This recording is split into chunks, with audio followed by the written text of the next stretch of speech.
Hello, everybody. Welcome back to Heads Up Hockey. This is Jersey Joe, and welcome once again to the show. So, every day, inches closer, one by one, and it's going to get closer to the NHL trade deadline.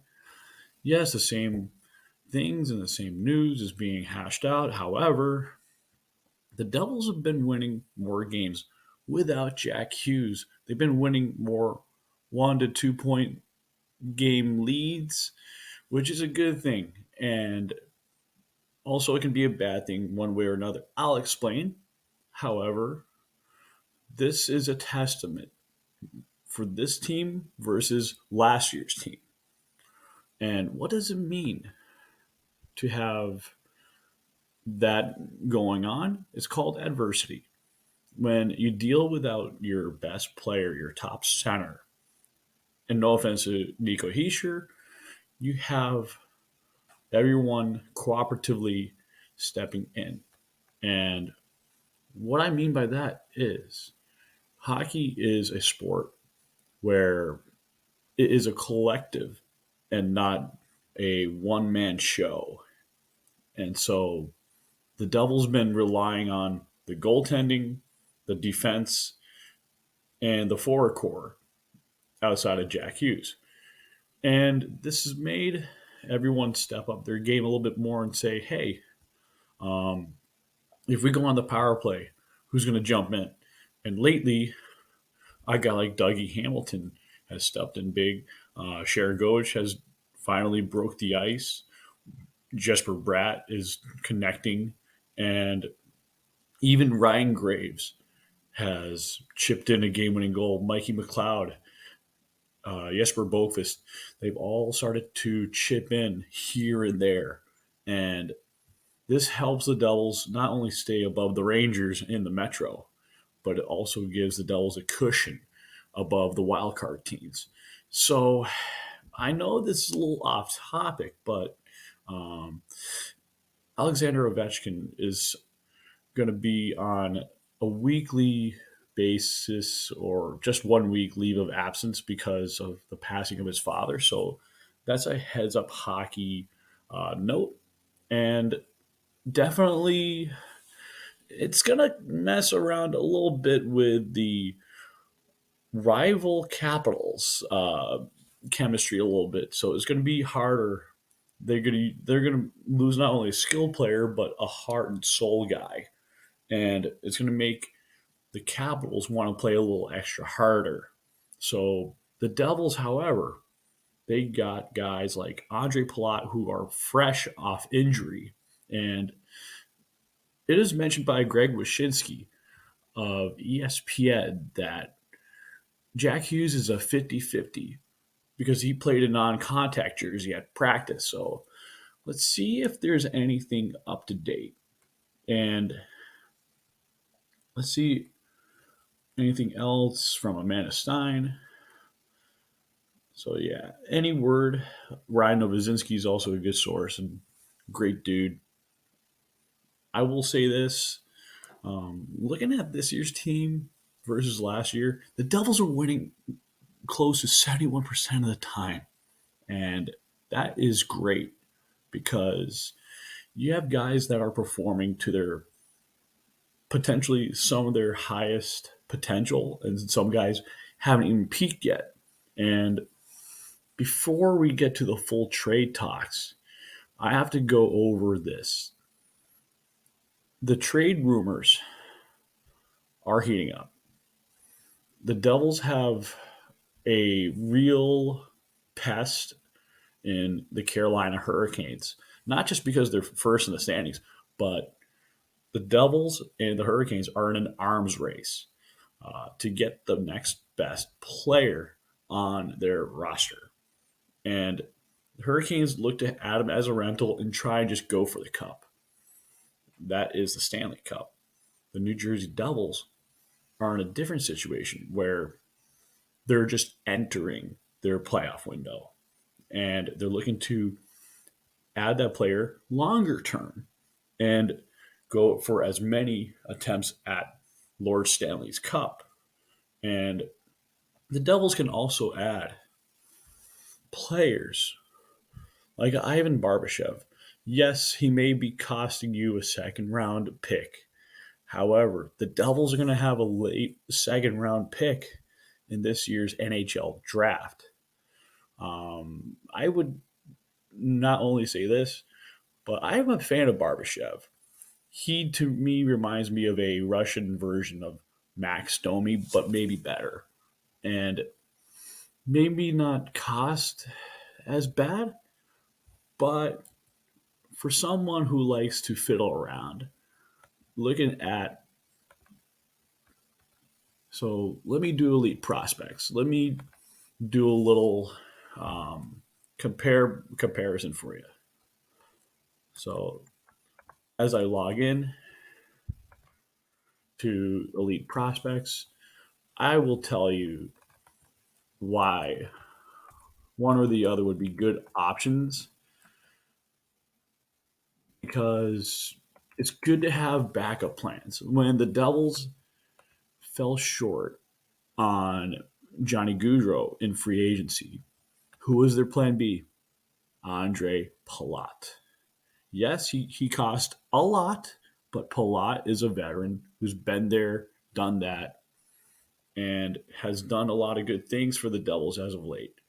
And it's good to have a veteran in the locker room to help the Devils get around the adversity without a key player like a Jack Hughes. And guys like him play responsibly defensively, and lead by example. All right, so as I go into the compare players mode, Ivan Barbashev, yeah, he's a 95 birthday. Yes, hell yeah. Let's see what we got. So both players are born in the year of 95. Max Domi is older, born in March, born in Winnipeg, Manitoba, and you have the Moscow native born in December. So you look. Let me look at it this way. I used to be 27, but you look at Barbashev. He's a young 27, born in December. So he is a little bit younger. I mean, he's actually a lot younger. So let's look at the past couple of games. You have Barbashev and Domi are tied for 4 points in their last 5 games. Who has the most goals in that time span? Ivan Barbashev. So let me look at players' NHL numbers. So Barbashev does have 0.44 points per game. However, Domi's the better player with 0.63, with a minimum of 7 years of experience, total of 8 years. Barbashev has 7. Now, you look at that. Um, Domi has 115 goals. Barbashev has 78. So you're really looking at a player in Max Domi who's the better of the two when it comes to having the better goal scoring. Now, if you want two players, really good options that can play physically and skills wise in your mid six, this will help the Devils round out that bottom six. And let's look at the playoffs. So, playoffs, Max Domi, 2 years experience, 24 games played, along with Ivan Barbashev. Domi is the better player by points per game when it comes to playing in the playoffs. However, Ivan Barbashev, if the Devils lose out on Domi, Barbashev is a good consolation prize. And the Devils do have some Russian, Belarusian ties. So Barbashev, to me, makes the most sense. Max Domi, I think, makes the best overall player available for the Devils to really get. But I'm not sure what the trade value will fetch. So if I want to talk more about contracts wise, Max Domi sets you back a good $3 million. Now, if that contract is retained by the Blackhawks by 50%, that's $1.5 million. And the Barbashev contract is actually 2.25 million. So that's a little bit more doable. However, I do think the Devils would rather go for Barbashev more because he's 6'1" and Domi's 5'10".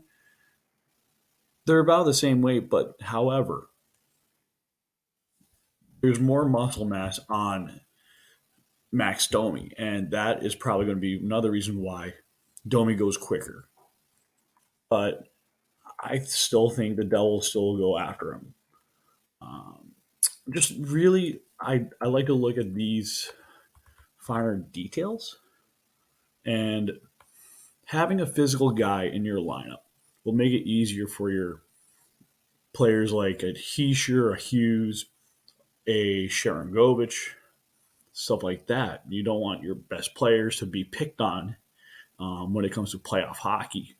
And the Devils look like they're going to play the Rangers in the first round. So you need to have guys that are going to play that Sasquatch style, which is your hits, your block shots, and scoring points. All right. So, buddy of mine, you know him as Jake Wakely. He sent me a good little insight from tsn.ca. I don't know if I'll be able to read it all to you out loud, but it's going to be an interesting situation. But it's definitely going to be an interesting listen. So here we go. Let's hear some audio. Let's bring in our TSN Hockey Insider. Here's Darren Dreger. How you doing, Dregs? Doing well, fellas. How are you? Aside from, I apologize. I'm apologizing publicly. One sec.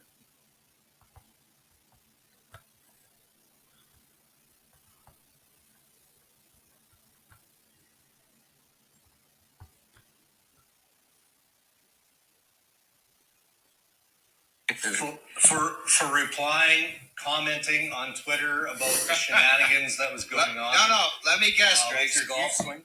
You thought that I was lefty for real, and I just had a bad swing at it, or what? I'm trying to visualize. That was an athlete, and Noodles is an athlete. But Kyle Davidson and Blackhawks ownership is trying to do it the right way, and there's no easy way to do that. Dregs, I touched on Mayer earlier in the show. I find it almost somewhat surprising that you talked about the waiting game and deal fatigue, as it you is a described waiting it game yesterday, and the Chikrin situation. It's kind of like musical. This season, he's a restricted free agent. If it doesn't work out this year, he just part of their legacy. Even though Crosshairs doesn't. If Pat Winnipeg has a history of doing things like that, right? I remember the Paul Stastny deal that just suddenly materialized. Continue to have Davidson. This is extension conversation. They're my San Jose. I've said this before. I should remember at the start of the year. I'm like, Noodles. I'm not going to talk about them. Not going to talk about them. Now they got me talking about them again. So you're all in. That's You're all all in. in. I've fallen into the trap too. Every year, you're like, maybe they do it this year, and then it's like, no, didn't happen. Missed the playoffs last year. It was a mess, but they've seemed to put it together. Go ahead. Yeah, they got cap space, right, Dregs? Yeah. Like that's what sticks out. They got 8-9 million. Does the owner, the richest guy in the country? Yeah. I think he can find 9 million, but who knows what happens here with the Peg? Yeah, look, I mean, Mark Chipman, Dave Thompson, they want to win, right? Every owner in the National Hockey League wants to win. And Mark Chipman, man, he's as competitive as they come. Likewise, throughout the organization, front office, new coaching staff, all of that. That goes without saying. I think anything is possible. And I know that's not a direct answer, but I know Shovel Dayoff's going to kick tires and is having conversations with the same general managers that Kyle Dubas and every other playoff team is having. Timo Meier, could he be a fit with Winnipeg?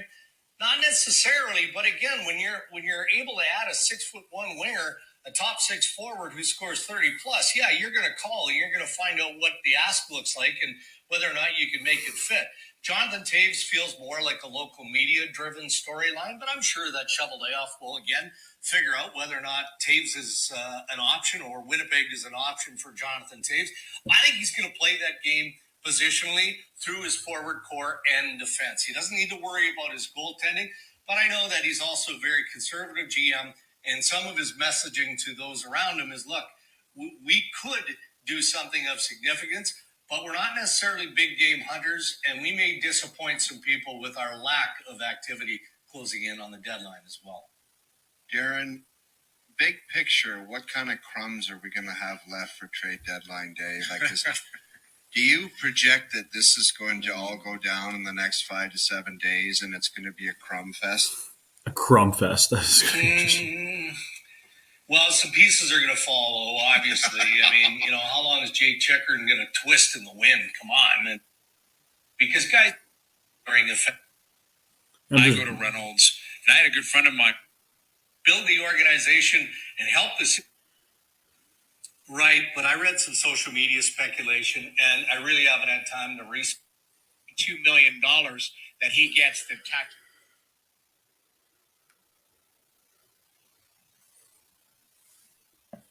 Yeah, honestly, like it's a little bit like messed up, and I was just trying to dig through the audio, and it's just like, they're mostly talking about like Winnipeg trying to like get their hands on Timo Meier, but I don't think they're going to follow through because Winnipeg's going to have to give up more of their farm system and more of a couple of roster players to really actually make it work. Um, the way I look at it is simply that if a team like Toronto tried to make a few moves and try and get Timo Meier, they would try and they would have to move with next year's first and a 2024 second rounder, maybe throw in one of their other prospects, not named Matthew Nyes, because it's been made public that the 23 first rounder is not going to be made available, and they want to keep Matthew Nyes. But what does that have to do with the Devils? This has to do with the counter offering, and Carolina has a better prospect pool when it comes to making a trade package. However, does Jack Drury, Scott Morrow, and the Carolina picks, is that going to be good enough to woo and fetch Timo Meier? I will go on to say this. The Devils have guys like Holtz, Gretzky, Muhammadulin, guys like those, they could easily package because the Devils have so many players in the waiting that are going to make their opportunity known. I really think Kevin Ball has a good chance of staying in New Jersey rather than being traded away, but he could be dealt. But I think it would be a bit of a mistake because you want to have someone eventually succeed Ryan Graves. And I want to keep Ryan Graves longer. However, the fourth period mentioned in a past article where, the Devils haven't talked contract extension. And also, Damon Severson is on the trade block, according to Chris Johnston from Sportsnet, I believe. And, anyways, anyone could correct me there. However, when I look at these trade values, I try not to be a Devils fan when it comes to that. I look at the more broader picture. So, with that being mentioned, I really see the way the Devils have been playing, even without the star player. The Devils go on tonight on ESPN, not ESPN Plus, actual ESPN. I mean, look, the TV ratings for the Devils have been more nationally known this year, and in the past years, the Devils really not gotten much of a good reputation. They've usually been ignored or but put on some sort of semi-national TV when we used to be on NBC for a little bit, and NBCSN being run by Comcast is Philly owned, and the Devils really didn't get any respect towards that. Now, I do want to talk about why when Jack Hughes does come back. So I'm gonna, like I said, I use elite prospects most when it comes to stats. And now let me put some context into this because I usually would write down notes before I started using StreamYard, and it's a lot easier. And I have my own laptop, so it's really easy and more effective. Um, I really am excited that I'm changing this format for the good and just trying to improve heads up hockey more and put this more out on other platforms. So it's gonna be a good trade deadline for the Devils because they're actually buyers and they're not going to have any buyer's remorse because Tom Fitzgerald's a very um,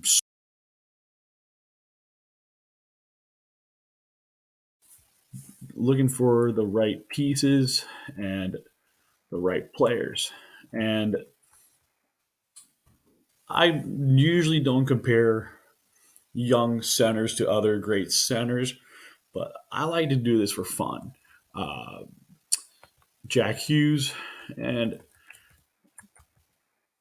if you do this once in a while, um, to me, if you look at Jack Hughes numbers from an age perspective, okay, here's something interesting. So both Jack Hughes and Sidney Crosby are both 5'11" or 100 American system. Jack Hughes is 176 pounds. That's 80 kilograms. Uh, Sidney Crosby is 201 pounds, 91 kilograms. I can see Jack Hughes adding 11 more kilograms or about 15 pounds to his frame, and he will be a freaking phenomenal center as he adds on more muscle. And contract wise, Jack Hughes is $700,000 cheaper than Sidney Crosby's contract, and they're both first overall picks, 14 years apart. So this is something like these guys have achieved a lot in their age group. And if you look at Jack Hughes, he has 6 goals, 5 assists in his past 5 games played versus Sidney Crosby with 2 goals, 5 assists, and 7 total points.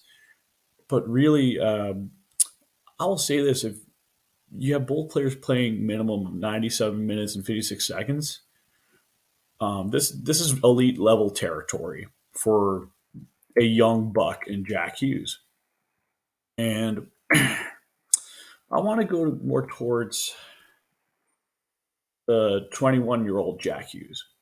So he's projected to get 106 points with. So Jack is looking at that 106 point mark, 55 goals, 51 assists. Right now, if you look at Jack currently, he has two more goals than Sidney Crosby did at the end of the 08-09 season. And yes, he is short of Sidney Crosby's assists.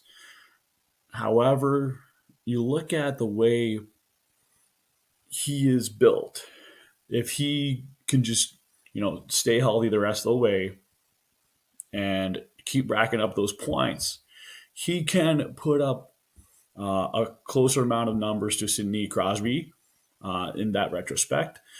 Um, at the age 20, Jack had 26 goals and 30 assists, and he broke Crosby's goals total at age 20 and was 18 assists short in that age group. Now, um, I will back up Tom Fitzgerald in this. He said when he was signing that contract with Jack Hughes, he said, "Where there's smoke, there's fire," and I do see it. I see the fire coming up like an inferno, and I really see the Devils making a huge push for Timo Meyer, and I do want to do a bit of a compare and contrast. And yes, I know some people will say, "Joe, you're nuts." But what does this have to do with guy A versus guy B? I'm just one of those guys that has to evaluate not just the skills of a player, but the overall stats of a player. And are they worth their contract? So, yeah, Timo is the big fish, no pun intended. And the Devils have a lot of Swiss ties. Um, yeah, this is where I mentioned it before, where you have guys like Jonas Siegenthaler, Nico Hischier, all from Switzerland, and even Akira Schmid to an extent. He is from there, and I can see the Devils making some sort of move to try and get him in. And I know they're being very aggressive. And my source told me the other day that I will go to the text. So my source confirmed a tweet from this person named Rashid B and mentioned the San Jose Sharks are reluctant to give Myers' agent Claude Lemieux, former Devil, permission to speak extension with teams because it's believed Myers' desire is to sign with the New Jersey Devils, preferably. So there's an intention of uh, signing an extension with the team being the New Jersey Devils. Will most likely be traded without extension talks. Could be traded to other teams involved. Um, I do see teams trying to up their ante with the trade assets. However,